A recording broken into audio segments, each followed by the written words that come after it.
All right. Good morning, everyone. Good morning. Good morning. It is great to finally be back together in person.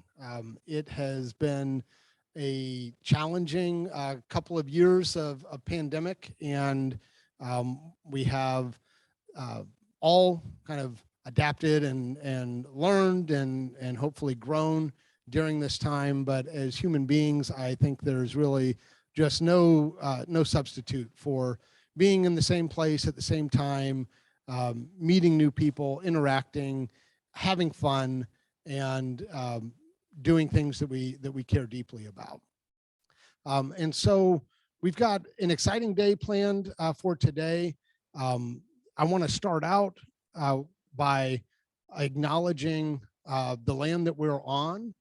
This is land that initially was the home to the Duwamish people, the Coast Salish people, the Stillaguamish people. And that is something I think is important to acknowledge and recognize. And, you know, we're all here, and, you know, the wonderful city and community that's around us is here, but it has a root in that injustice that occurred so long ago. And that's not the only injustice that is kind of part of how our society has been built. Obviously, we have a history of slavery.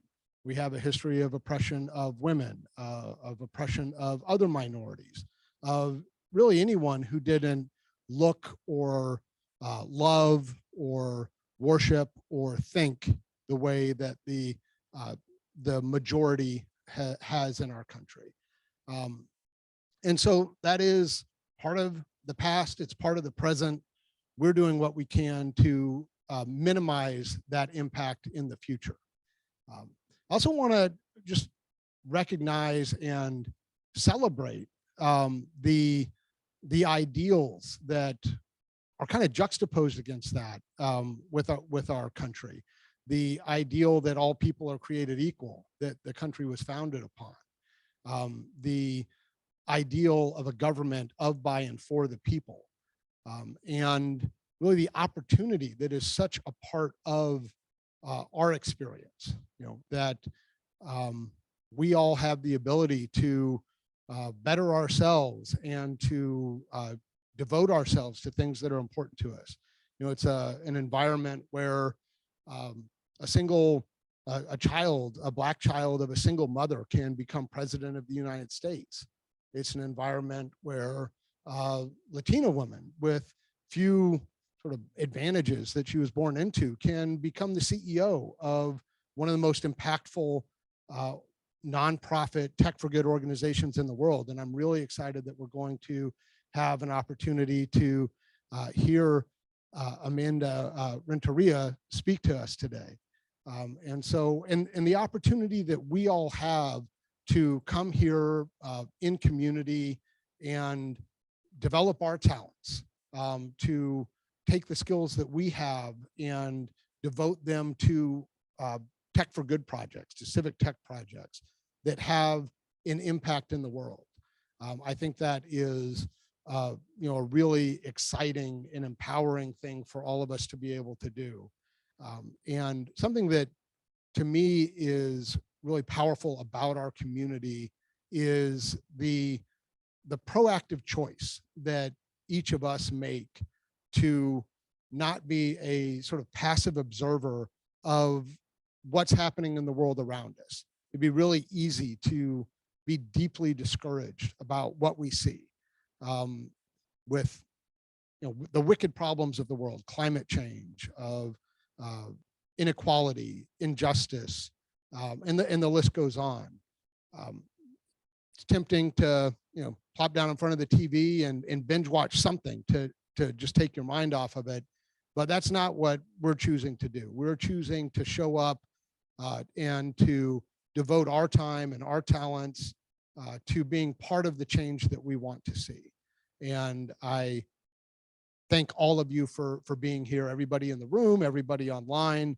It's really exciting that to be back in this space. It's also really exciting to be able to overcome the barriers of geography and to be connected with people who are around the country, around the world, contributing and connecting with us. And so thank you all for being here, for participating.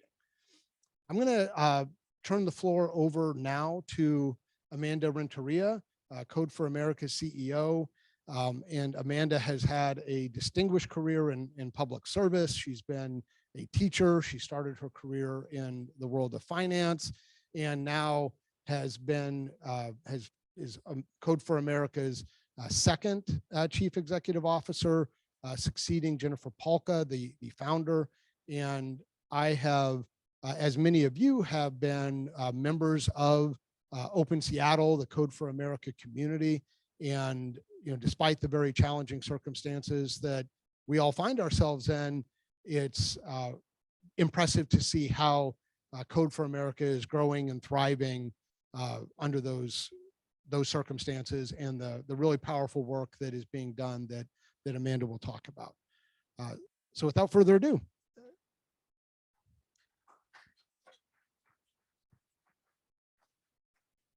Thank you. So good morning. It is great to be here. My comments today are a little bit lighter-ish, partly because I think we are in a space where there's a lot going on in the world. And so how are we thinking about the day-to-day? And I'm really, really just excited to be at Code for America. Most of my career has been in politics, public service, and I do believe that this space, this community, it's really our calling right now to get systems in place to really understand how technology can be for good, not just in projects, but really how do we link it all together and start to change at a national scale how we do different programs.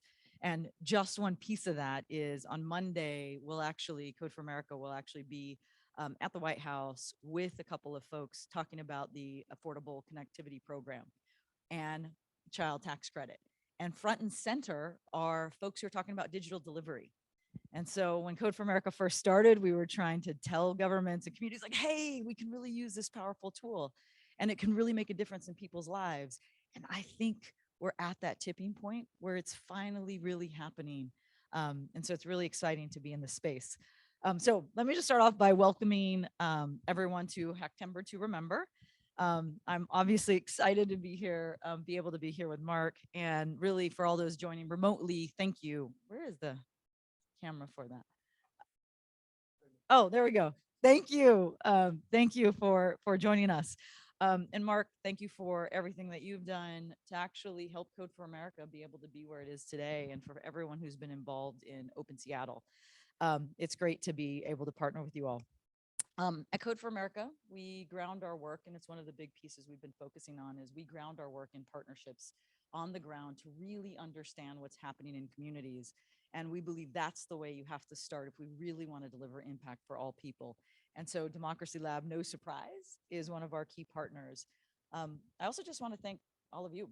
It's a weekend, and you are here towards these efforts. And I have to say, when I joined Code for America 2.5 years ago and entered this space, one of the pieces that was so exciting is that Code for America was really built on volunteerism, really from the ground of folks who wanted to try and bring technology to civic spaces. And back then I said to our Code for America brigade how awed and humbled I was by the volunteer spirit of this community. And I have to say, over the course of the last 2.5 years, I'm even more inspired by it. And as Mark said, I also know that the world around us is pretty tough. In fact, in Seattle yesterday, lots of folks were talking about the air and how tough it is to breathe, which is a reminder that fires are nearby and the impacts of climate change. And the news around us also is pretty tough, not only domestically, but internationally. And on a much more local level, we're all adjusting the fact that summer is over, and what does this new remote work look like? What does it feel like? And then there's this: how do volunteer spaces fit into the entire big plan, big picture? And for me, I was just telling Mark this is the end of a perfect end to a 3-day streak for me. So bear with me a little bit, but it started on Thursday night with my 10-year-old daughter. It was her birthday, and I took her to a first major concert, Lady Gaga concert in San Francisco. And it was what I thought was for her. It was revealing for me that I too needed artistry and innovation. And it was in a full moon, a quirky, beautiful production that only Lady Gaga can do, with inspiring, bold remarks as she sang Born This Way. And then she gave a speech on the importance of connecting and reconnecting to good in the world. And that really sat with me. And then, of course, the alarm goes off at 5 o'clock in the morning, and I'm on a plane to Seattle. And yesterday I spent quite a bit of time with our funders, mutual funders, in some cases, about just what we collectively are doing, the power we are using in order to change communities, governments, and the simple notion of making people's lives better. And finally, this morning is where I think about it, that it all comes together, where the lyrics actually go into action, where we are proving that we can connect together for collective action to do good. And so it's with that this is why these gatherings that really give me hope, because if we stay civically engaged, if we stay optimistic, and if we dance a little too, we can do good in the world together. So thank you for that. And I know there's an overlap here of folks in the Code for America Brigade and this network, Democracy Lab. And so for those of you who aren't familiar with the network, it's our volunteer program that partners with communities and local governments to create, support, and serve public good through technology. Our brigade over the years, we've learned local action and deep partnerships can deliver impact that really can scale to collective action. Last year alone, the network had about over 7,000 volunteers who were instrumental in reaching 6.8 million people with projects grounded in 281 community projects across the country.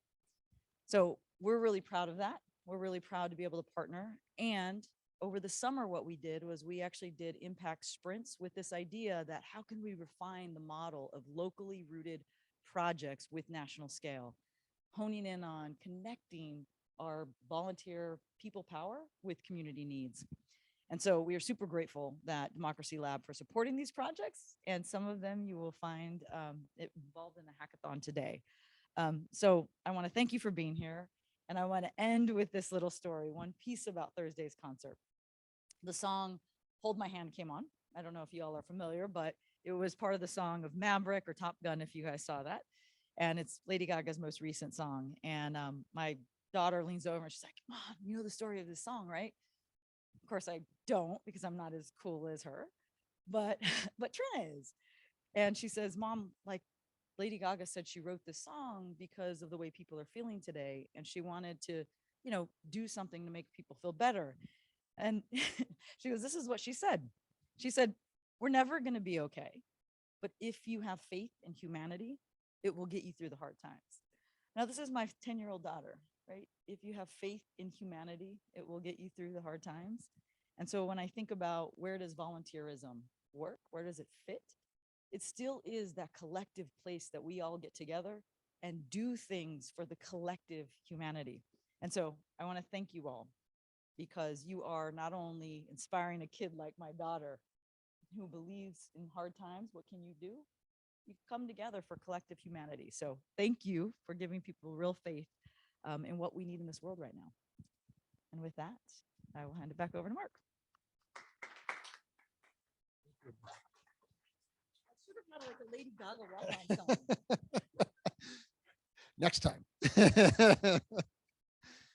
Great. All right. Well, thank you again, Amanda. Thanks everybody for being here. We're going to dive into kind of the heart of our hackathon agenda. On the way to that, I want to thank our sponsors who have made this possible. The Avast Foundation for their support, Amazon for their support over the years, and Microsoft for letting us use this incredible space and for everything that they have done to support our community over time as well.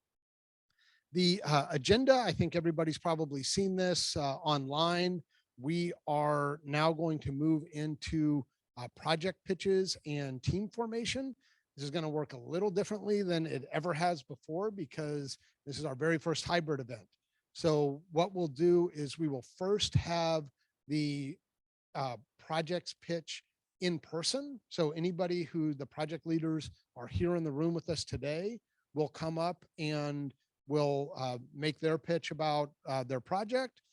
Then we will switch to the remote projects and have those project leaders pitch over Zoom, and we'll listen to them on the screen and in the speakers. And then we will sort into team rooms. And this is going to be kind of the trickiest part of all because we have to sort both physically and virtually. So what we will do there, for those of you who are here in the room, there are lots of breakout rooms in the space, and they all have big screens and microphones in the center of the table.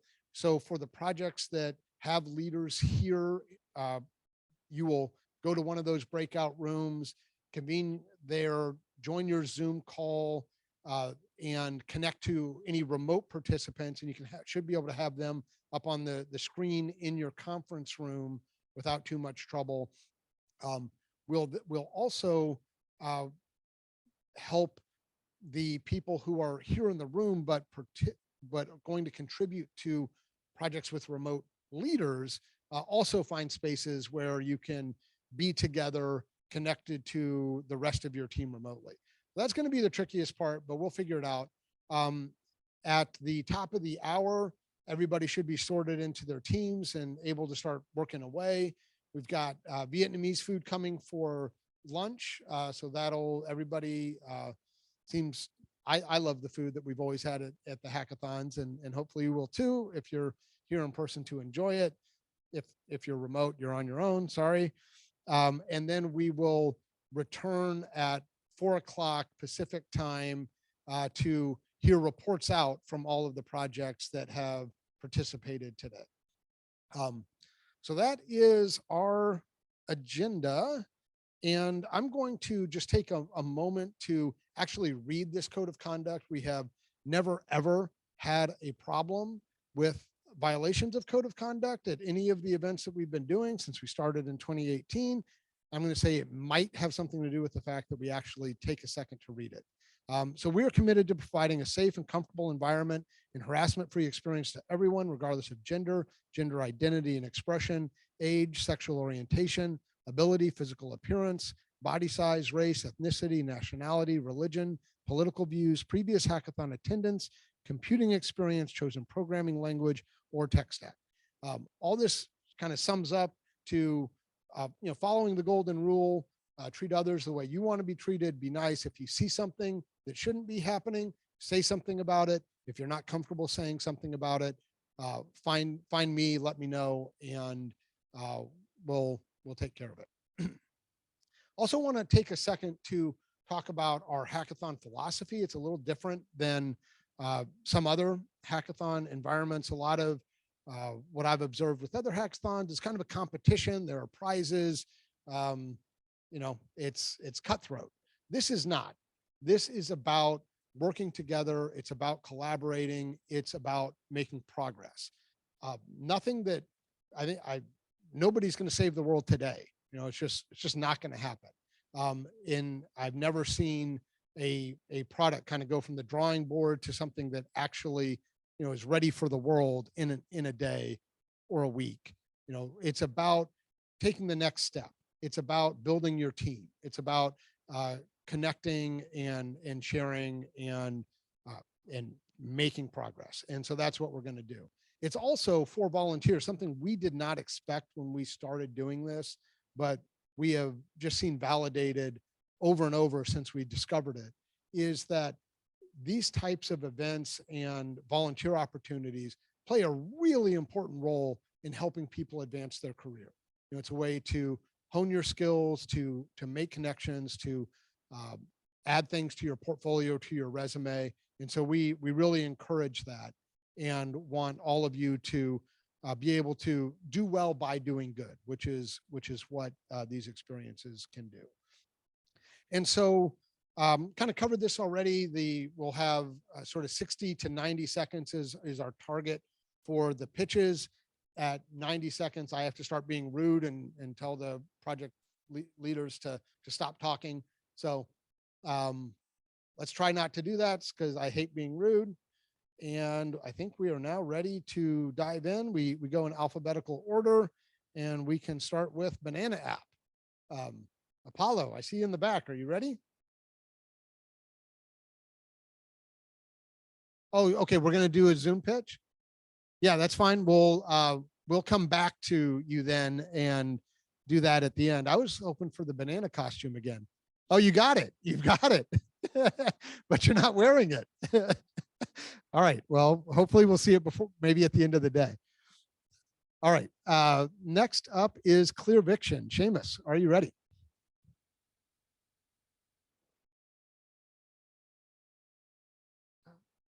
Okay. Great.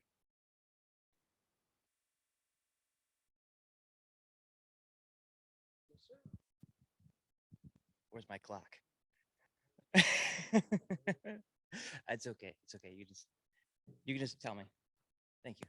All right. So all sorts of injustices around the world, but one of them that I know that Clearviction is focused on, trying to improve and make a little bit better, is that when people get caught up in the criminal justice system, after they've served their time, they are usually relegated to a second-class part of society, where it becomes quite impossible, challenging for them to get jobs, to get housing, to get government services, etc. Sorry, there's another voice in the room. And so we're trying to make that a little bit easier. It's a state-by-state determination as far as whether it's possible for people to clean up their records. Luckily, Washington State does allow it, technically, but they make it incredibly challenging to navigate the bureaucracy to clear up your records. And so we're trying to make that a little bit easier from the outside by providing tools, steps, guidance, so that people that have these records can clean up their records and then start to support themselves and their family again. So today we've already released our MVP, and so we're already starting that out. Today we're doing some iteration upon what's already been released because we've received feedback from subject matter experts, the attorneys that practice in this space, as well as prospective users. So we're using that information to iterate upon what we've already released. And then we're also identifying and starting the incremental addition of additional feature sets and services that we can provide to complement what we've already got. Great. Thank you, Seamus. All right. Next up is Orcasound. Scott, are you ready?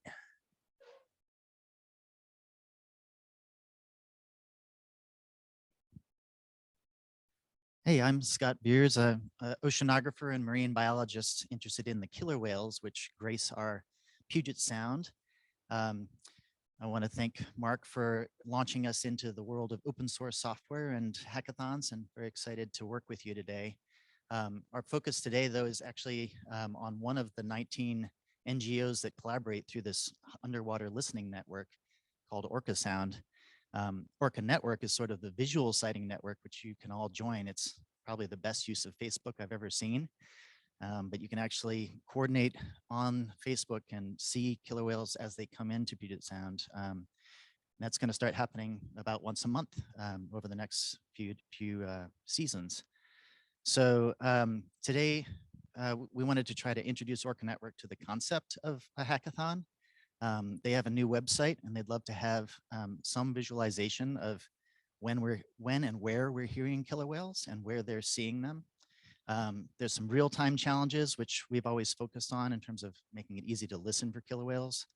But today, we really want to try to look for people who have skills in open source mapping, data scientists who like to visualize data, and we've queued up about 4 challenges with small subsets of our data. Deep down inside, we're playing around with some very cool tech, which I hardly understand.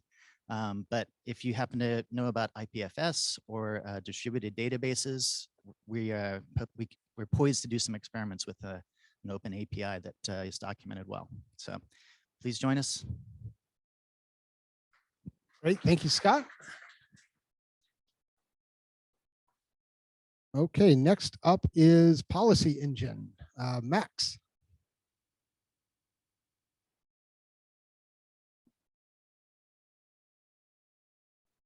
Hi, everyone. I'm Max from Policy Engine. We build free open source software to compute the impact of public policy. And today, if you go to our site, you'll see you can reform the tax and benefit system, see the impact on society and households. And also, one thing we've been doing recently is implementing the policies in the Inflation Reduction Act passed last month. So that was a series of tax credits and rebates to help people shift to electric vehicles and upgrade their home energy. So today, what we're hoping to do is take all that information that's sort of in our mega app and just boil it down to a single streamlined, simplified app. People enter their household income, their household information, what they bought, and their location, and we'll tell them about the tax credits and rebates that they're eligible for. So this is mostly a front-end project since we've already built the API and all the policy logic, but lots of opportunity for more folks to get involved. If you have subject matter expertise, that would be awesome. We also want to do a blog post. So if you have data analysis, we can sort of show how this varies for different household sizes and income and all that stuff. So yeah, hope you'll join us. I think there's an opportunity to build software to clarify some kind of ambiguous, really complicated policies to help people move to the clean economy and put money in their pockets. Thanks.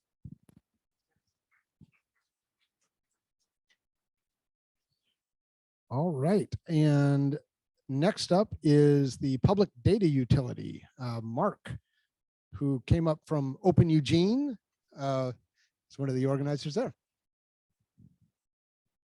Hi, everybody. 5 years ago, a tiny little company called MVP Studio went through a US Ignite accelerator and established a civic data center down in Eugene.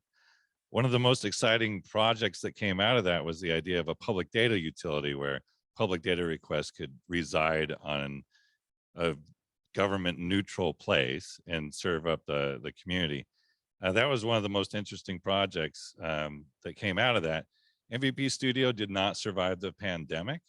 And so the effort today is to open source that project, probably turn it into like an open collective project. We're going to be following the Mozilla Open Leaders training stuff as kind of to set milestones and do a little bit of that. So if you're interested in launching a open source project that already exists and we don't have to build from scratch, that actually has data and apps running on it, come find me. It's going to be a lot of fun. Thank you, Mark. All right, and next up is the 2022 National Student Mock Election.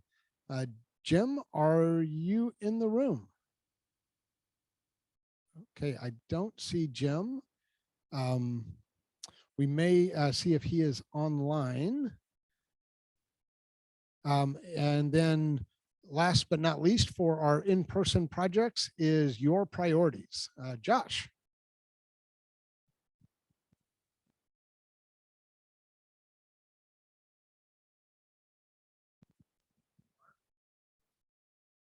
So hi, I'm Josh. I'm the face of Citizens Foundation America, which is a relatively new fledgling nonprofit building on the established Citizens Foundation in Iceland. It has a great 15-year track record from almost 15 years from 2008 and has an established social media platform called Your Priorities. So for idea generation, deliberation, decision-making, connecting governments and citizens all over the world, used in over 45 countries. And we want to bring some of the positive effect it's had in those countries here in the United States as best we can. Because the problem we see is that trust in democracy has eroded due to unregulated digital public spaces that allow bad actors to act. And we think that the very technology that has broken it can be used to fix it. And, like I said, that this platform is an established platform used the Better Reykjavik project in Iceland, as well as the Scottish Parliament, the City Challenge Oakland, public employees in New Jersey. And it's a chance to work on something that's a fully mature, open source product with a lot of great features. And what we're trying to implement today is we've got a new alpha version of promotion and analytics that's running for this, for your priorities. And what we know about these sort of democracy platforms is if you don't promote it, people don't use it. If you want to help democracy, people need to know about it and know how to access it. So the modular feature we're trying to implement today is a email generation, so that it's a customizable promo email templates for your priorities. It has its own UI features that are customizable, and so the people using your priorities can generate emails automatically that are skinned and branded with the projects that they're trying to endorse for democracy. And yeah, Robert will be joining us remotely to lead that effort. Thanks so much. Great. Thank you, Josh. All right. So now we get to kind of the tricky part. And I realize I did not do something ahead of time that I could have, but I will do now, which is to launch our meeting on my machine so I can share this screen.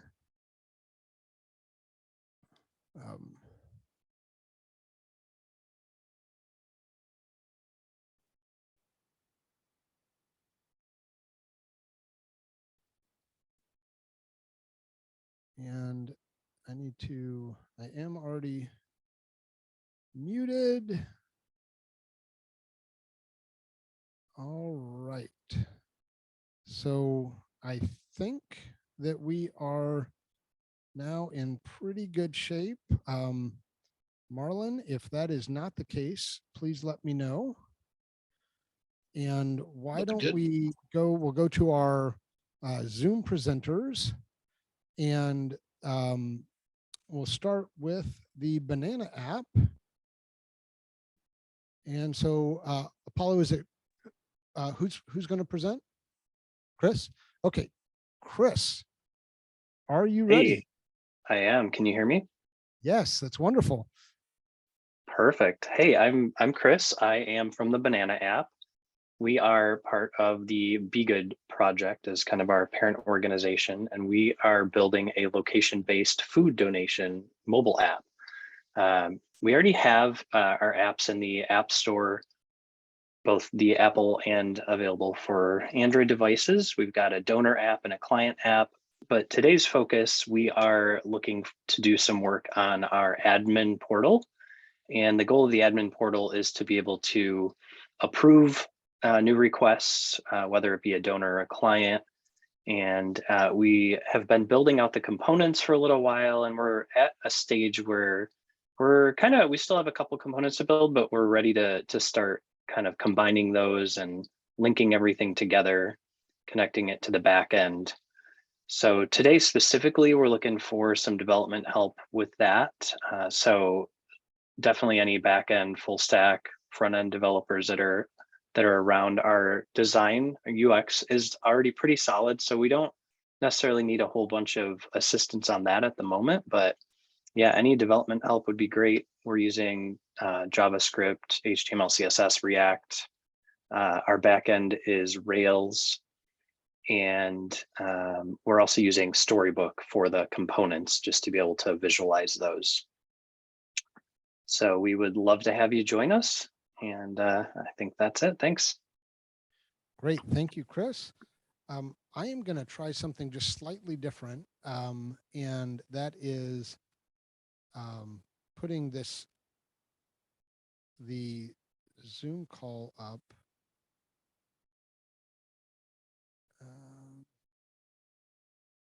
Not sure if this is a good idea or not.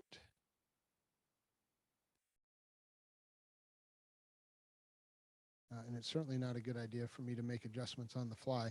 But I realized that no one in the room could actually see you while you were speaking, Chris. So just thinking about what the best way to fix that might be, and maybe I will do it this way.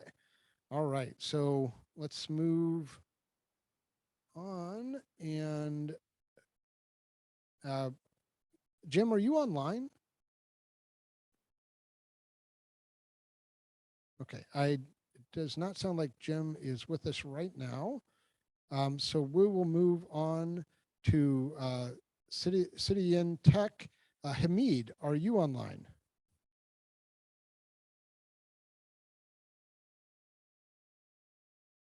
All right. Hamid was joining us from Chad, so significant time zone difference. And I had gotten an email from him this morning saying he was going to present, but it looks like we don't have him with us right now. So we will move on to, oh, there's Hamid. I see you, Hamid. Yeah, hello guys. Chad is going through a transition after the president died in a war. You know, it's a landlocked country going through a lot of challenges right now. So we are Can you building. speak up just a little bit? Chad is going through a transition after the president died in a war. So it's a landlocked country going through a lot of challenges right now. So we are proposing to building a web-based platform to strengthen the process of the national dialogue through digital. So this will allow all Chadian citizens to participate virtually from any geographical position to the debate, to the proposal, and finally to be actor of the change process. With the capacity to evolve and be a space for future exchange concerning the progress of the country. It will be providing statistical data that will serve as a guidance tools for public policies, but also for donors to invest accurately in action in favor of women and young people especially. So I hope you can join us. Thank you, Hamid. And this is one of the things that is so exciting about our post-pandemic world is that we can be connected halfway around the world, and we can use our time and talent to make an impact in Chad. So thank you, Hamid, again for joining us. The next project is Code for Hawaii and the Hawaii Zoning Atlas.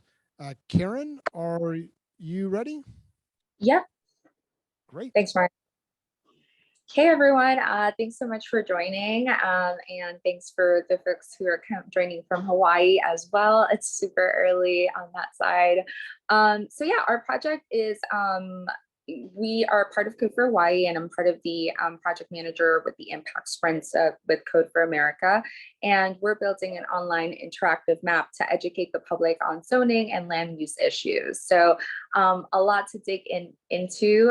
There's already a Connecticut zoning atlas and a national zoning atlas team that is sort of guiding us through how we're doing our data research and then how we are developing the map that we want to be able to show all of Hawaii's zoning laws and ordinances all in one place. And really, our hope is to really engage the public and like all of us about what can and can't be built in your neighborhood, and really give more power towards people to be able to, like, you know, make decisions or understand, you know, why certain things are being built where they are. And Trey actually is joining from Hawaii as well, and he's in the chat right now, and he's the lead researcher. So he's serving as our subject matter expert, as well as working with developers on leading that side, on building the back end necessary for our map. So really today we're working with developers, designers,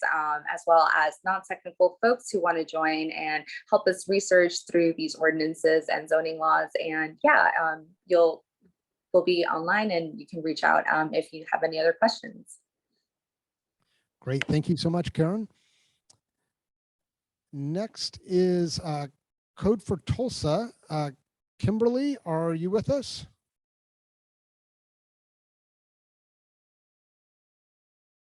All right, I do not think Kimberly is with us. So next up is the Council Data Project. Eva, I think you're going to pitch. Yeah, hi. I'm Eva from Council Data Project. CDP is an entirely free and open application to basically search your city council meetings. We've now been deployed and cover about 16 different cities or counties. And I think one of the projects that hopefully is happening today is also to potentially deploy CDP for a state legislature. So we've deployed a lot of places. As a search engine for city council meetings or for kind of general municipal administrative meetings, one of the things that we kind of focus on is developing features for journalists and for activists to make their work a bit easier. And so today, one of the core features that we want to add to kind of all the instances is the ability to clip, create a clip of a meeting. So, here's a way to download the last 2 minutes of the meeting, just like YouTube or Twitch or any of those video sharing services, is to make like a 2-minute clip that people can download and then upload to Twitter or to Facebook or to some news article. So with that said, we use Python on the back end and we use TypeScript and React on the front end. The technology we use is exactly that, Python, TypeScript, React, and we deploy everything on Google Cloud. So if you have experience with that, we'd love help. Thanks. Great, thank you, Ava. And next up is Open Montana. Smai, are you ready? I am. Hello, I'm Smai, and I'm here with Eric, Wes, and Chris in Missoula, Montana. And we also have a remote Wes in New York City. And we are going to create a CDP instance, like Ava just said, for the Montana State Legislative Session, which starts in January. And Eric is a journalist at Montana Free Press and has built this really beautiful front end for tracking bills in the legislature. And our hope is to integrate his front end for the bills with an instance of CDP so that people can find and search transcriptions of the various hearings over the 3-month legislative session. So I think we're covered today surface area wise with development. However, if this is something you're interested in, love to see in the future. Thank you. Great, thank you so much, Smai, Eric, Wes, and Chris. Glad to have you here. Next up is the Open Meeting Toolkit for the Carolinas. Jennifer, are you ready? Hello. Yes, thank you, Mark. And I'm particularly excited to talk about this project following on 2 other open government themed projects. We are in partnership with Code for Asheville and Sunshine Request, an open government organization, scaling some work done by Code for Asheville, initially with a statewide scope. We're developing a toolkit of educational materials that empower local teams to identify barriers to participation in online and in-person local government meetings in North Carolina.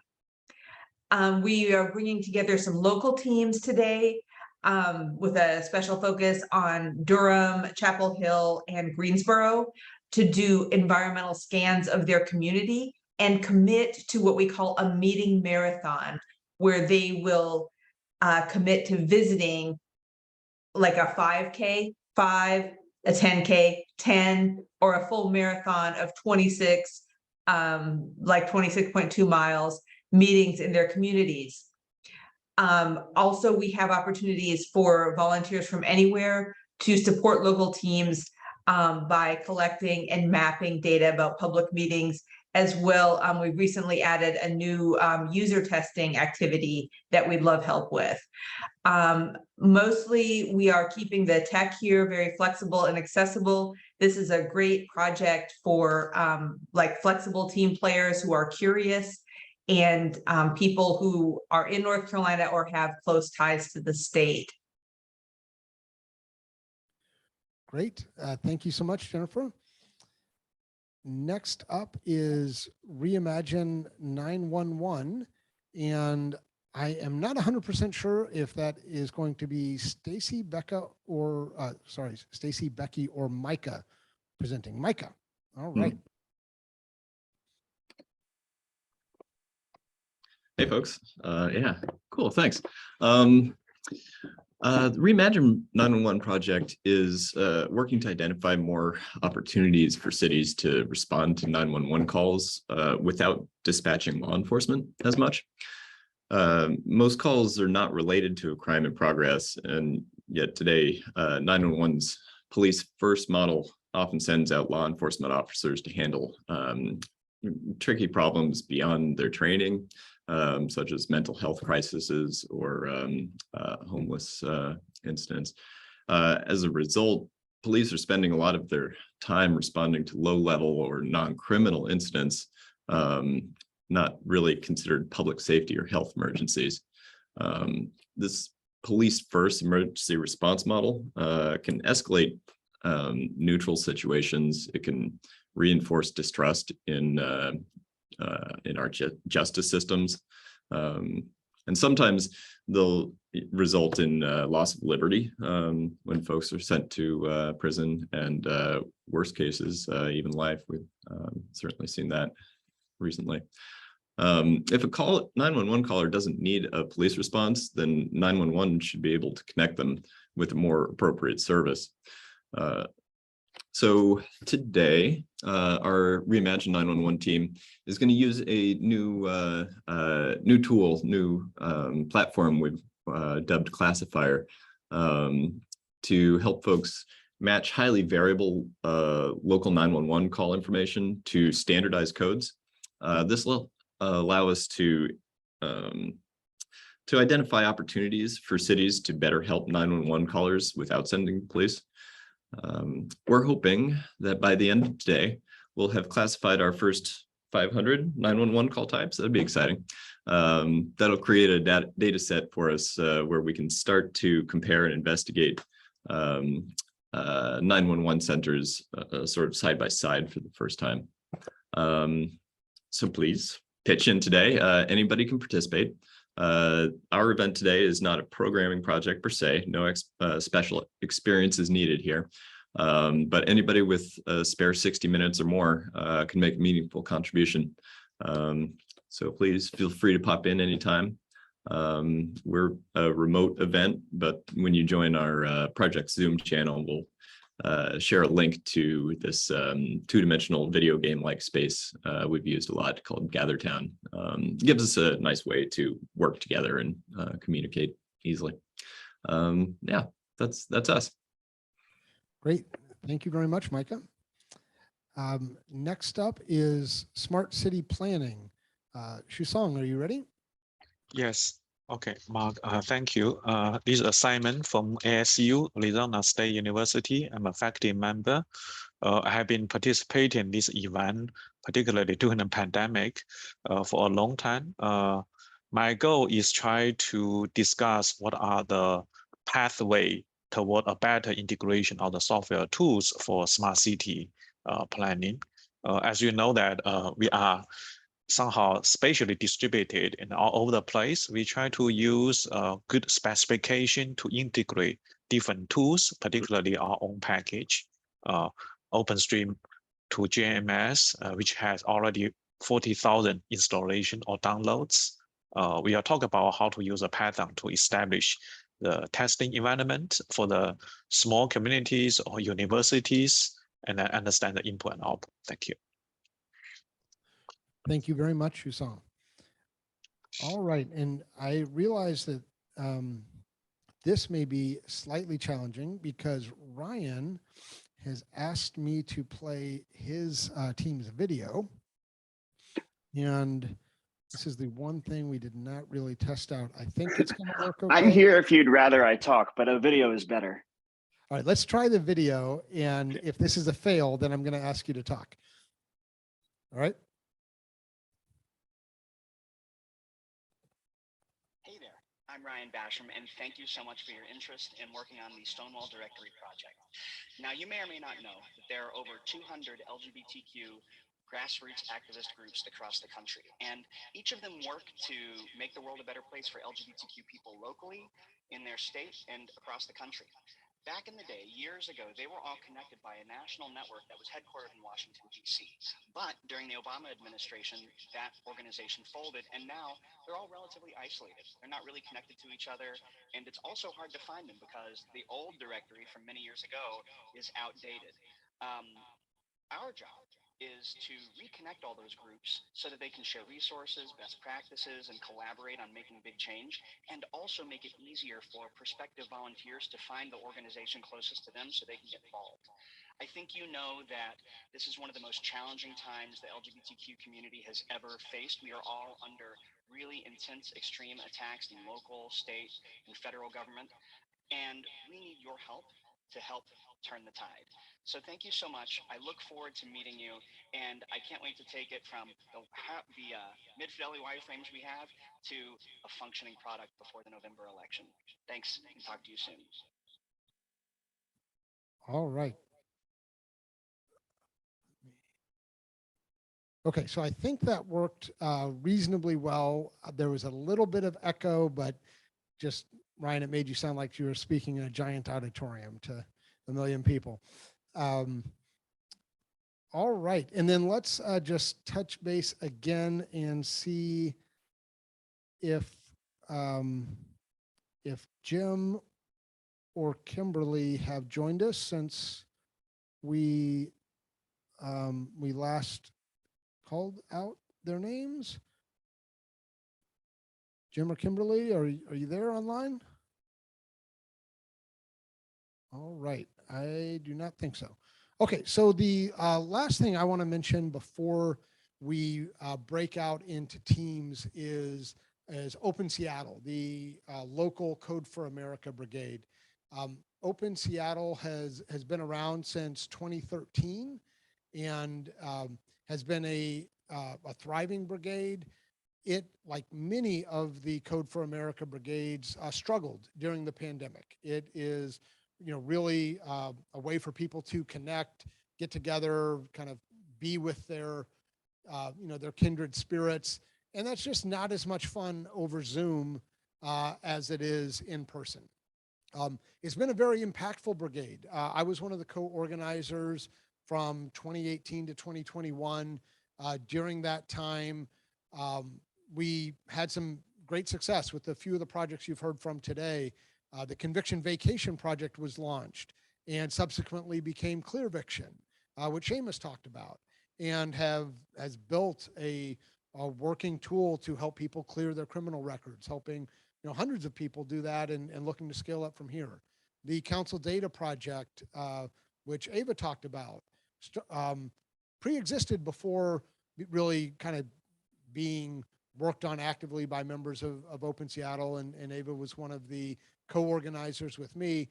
But because of, at least in part because of the support and the community of Open Seattle, is now achieving the scale that it is, being adopted by cities across the country.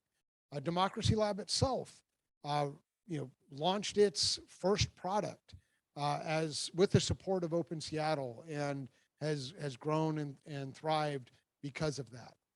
Right now, Open Seattle needs new leadership. There was a transition of leadership about a year ago, and the new leaders kind of struggled to get the traction that they wanted to. And for now, activities are kind of suspended until some new leadership can be recruited to help organize. And so I wanted to make a call out and ask, a call to action of all of you in the Seattle area to really consider getting involved with Open Seattle and really consider whether you would be someone who could take on a leadership role within that organization. And it's not something you would do yourself. The existing organizers want to see the organization thrive. They just can't do it by themselves. You also have the support of Code for America nationally. Ben is the director of the Brigade Network, along with Jess, who have a lot of resources that they have available to support you as a potential leader of Open Seattle. So I just want to make that call out, ask you to consider that strongly. There is way too much tech talent and way too much civic spirit and engagement in Seattle for there not to be a thriving Code for America brigade here. So please do give that a little bit of thought. All right, and so at the end of the day, 4 p.m. here in Seattle or anywhere on the West Coast, we'll be back in this room to share what we've worked on, what we've accomplished over the course of the day. And so now comes kind of the chaotic part, and it's going to be a little extra chaotic because of the dual nature of the event, that we are going to gather in person, gather in the Zoom calls. I'm going to actually, before we do this, do just a couple of things that may help. So here on my screen, we have the hackathon interface. If you have RSVP'd for a project, then already you have this green join project video button. If you have not, you see this review project details, and you can click on one of these, one of the projects, and then you have this join event video button here. So this is how you will join. If you're participating remotely, this is how you'll join the video. If you're here in Seattle, once you have your team kind of rallied together, you'll want to, at least probably just one person in the room where you're gathering will want to open up this video so that people can participate remotely with you on your project. And as we're gathering around the room, you may want to do this on your phone just so you can also kind of communicate with people around. We're going to very quickly kind of tape up rally points around. I had intended to do that earlier, but got busy. So we'll do that at lightning speed here in the room. The one other thing that I want to call out is the Slack space for the event. And so you all should have received a link, and I also realize I have not added this to this link to the event main page. I'm going to do that right now as soon as we start breaking up. But this is the Slack space. Here in the general channel, we have introductions, and then there are all these P- channels for the different projects that are participating. So whichever project you're part of, you'll want to join the P- channel for that project. Some projects will use this, others may kind of direct you to a different communication tool, but this gives us all a place to have kind of hackathon-wide communications, and then also for you to collaborate with your team if this is the tool that your team is going to use. There are also a bunch of R- channels, and these are for different roles. So if you're a software developer, you want to join the software developers channel. If you're a designer, you'll want to join the designers channel. And what this creates is an opportunity for people with specific skills to collaborate as they need to with people who may be working on a different project. So, maybe you've got a question about, a software library. You might ask that question in the software developers channel because somebody there might know, while you might be somebody on your specific team may not. So this will hopefully help with communication during the event. Are there any questions that anybody would like to ask before we start breaking into our different teams?